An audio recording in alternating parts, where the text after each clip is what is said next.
Hello, good morning. Magandang ah, umaga po sa lahat.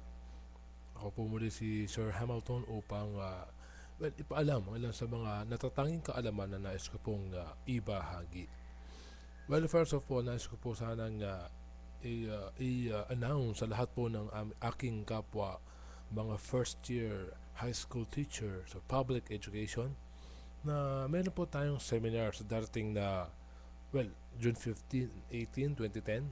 Ito po ay bilang paghahanda sa lahat ng mga guro ng unang taon upang makapagturo ng tinatawag nating 2010 SEC. SEC means Secondary Education Curriculum. At first, ako po ay nahirapan sapagkat ako po ay mayroong background dun po sa aming bakas seminar ng UBD or Understanding by Design, not knowing na ito pala ay kasama dun sa bagong curriculum. Pero hindi po ito mauunawaan sa iisang araw lamang. Kinakailangan po ng higit sa tatlo na mga araw para ito po ay lubos na maunawaan at ma-practice o ika nga ay on hands ang mga teachers.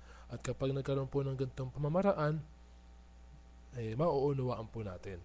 Kung ako nga po nung una nahirapan, pero sabi ko nga po, pag naging hands-on po ito, medyo magiging malinaw sa atin at ang kaalamang ito ay makakuha po pag kayo po mismo ay nagturo ng understanding by design. Yun na po. Magandang umaga sa inyo lahat.